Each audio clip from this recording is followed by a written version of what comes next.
What could be psychologically wrong with apparent multi-billion-dollar fraudster Sam Bankman-Fried? He's the now former owner and CEO of FTX, which shook the crypto world when FTX filed for bankruptcy. FTX went from a $32 billion company to bankruptcy in the matter of just 4 days or so. You may have seen FTX promoted by some of the most famous people in the world. This is big. You know what? I'm in. You just need FTX. I'm all in. Are you?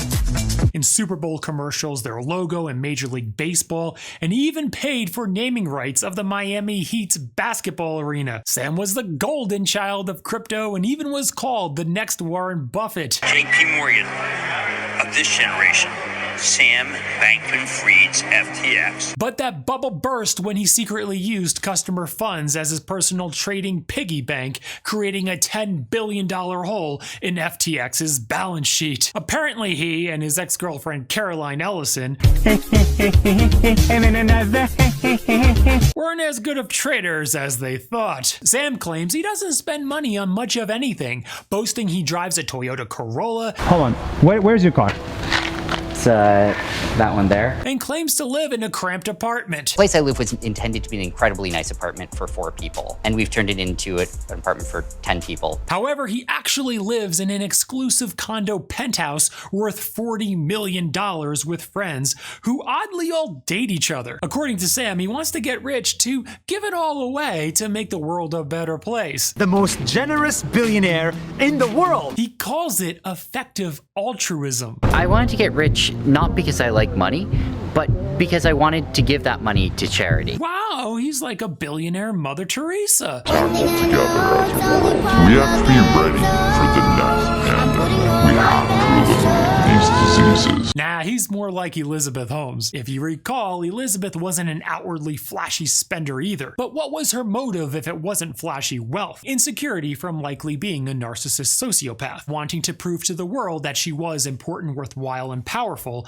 and to achieve that desired fame and notoriety. She apparently didn't care that her blood testing technology To eliminate the tubes and tubes of blood and replaced it with the nanotainer. wasn't working, which consistently gave wrong results, endangering the lives of people who trusted that the results were accurate. Many automatically assume crooked rich people want to get rich to be flashy, driving Lamborghinis and be covered in diamonds. However, there's psychologically more to wealth than merely just the physical objects, such as the associated power of having wealth. Since the crooked rich usually feel insecure, they are attracted to the power money brings to make themselves feel less insecure. But what's the psychology of why someone like Sam oddly wanted to appear frugal and generous? First, to make investors and clients think that the money that they invest is not going to be lost in a fraud. Kind of ironic. If they see the CEO drive supercars and wear diamonds on every finger, they will be more suspicious of them, which will make them feel more uncomfortable parting with their money. Second, to gain publicity that a billionaire is frugal and generous, which results in more investors and clients. Third, to appear more relatable, to gain more clients. Fourth, to create a halo effect that he and FTX are good and charitable. So people will want to invest, and famous people will want to be a spokesperson for FTX. FTX, I have everything I need to buy, sell, and trade crypto safely. Due to the associative impact and less likely to ask any questions or request a financial audit. 5, appeal to the government and politicians so they can feel comfortable partnering with him, knowing he's not going to be a political liability. So Sam can apparently pass his desired monopolistic crypto regulations to eliminate his competitors' operations in the United States. You have talked that $1 billion is perhaps your ceiling for 2024. How would you imagine spending that? If you notice, each of these ties perfectly together to create a mirage to extract as much money as possible from clients and investors. Despite how much Kevin O'Leary from Shark Tank lost and all that we found out about scam, bankrupt, fraud, watch this. But I learned from my mistakes. This won't be happening again. 3 days later. If SPF knocked on your door again, would you back him? The answer would be Yes. Sam Bankman-Fried is clearly not as frugal as he wants you to believe. He may not have bought a supercar or diamonds because that's easier for you to see, but he has a private jet, high-end real estate, and a $40 million penthouse in the Bahamas where Will Smith and other celebrities live. Additionally, his primary goal was apparently to extract as much money as possible from clients and investors. And in order to do that, Lambos, diamonds, and Gucci could wait. Sam was secretly using client money allegedly as his personal piggy bank and to recklessly trade cryptocurrency. That's not permitted in American broker-dealers. You can't just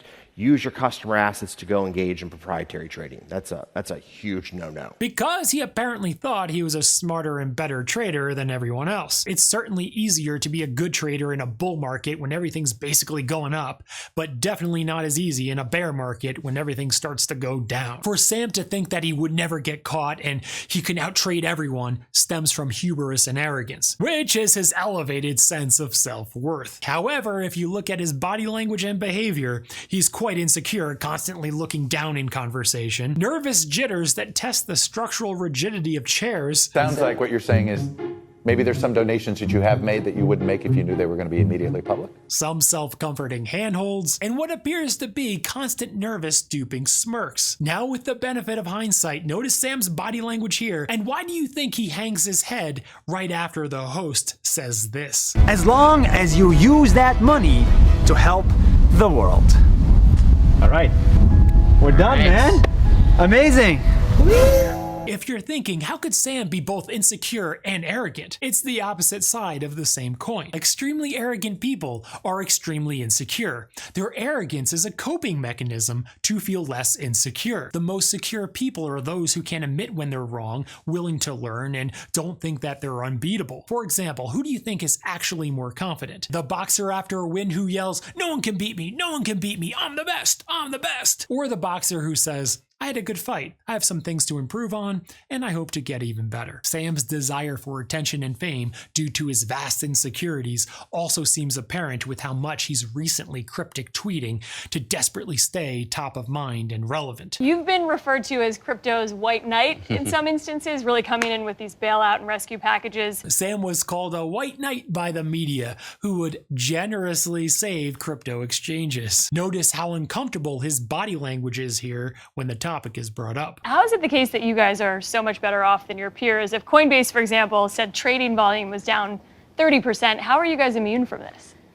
I don't think we're immune from it, but I think there's two differences. One is just like we put a lot of work into trying to really grow out our footprint. I was surprised at how much cash that they seem to have, and Sam seemed to have. I did wonder at times, I was thinking, where is all this cash coming from? However, with the benefit of hindsight, we all now know why he did this. Yes, it was to prop up crypto to maintain market confidence that FTX would save crypto to prevent a market crash. Since FTX was apparently acting nefarious with client money, they were hoping to save crypto exchanges to prop up the price of crypto so FTX themselves wouldn't go under and expose their nefarious operations and crypto dealings. Is Sam a narcissistic sociopath? Possibly, to have that much arrogance, insecurity, and apparent disregard for other people. Sam talks a lot about giving his money away to charity. However, constantly speaking of charity is sometimes common of a narcissistic sociopath, because they are using charity to gain fame, publicity, the appearance of altruism, and to hide the truth of who they really are, all the while getting tax breaks. His so-called effective altruism seems to have also been to simply gain political capital, to extract more money from investors, clients, and to obtain his desired governmental regulations, which would allow him to extract even more money from investors and clients. Will Sam Bankman-Fried go to prison? There are two contrary running theories. One, he's too well connected to go to prison, so those high up will prevent that from happening. He has two parents that are compliance lawyers. If there's ever a place I could be that I'm not going to get in trouble, it's going to be at FTX. Two, he offended too many wealthy and powerful people who will ensure he gets prosecuted hard. But what do you think? Follow for more.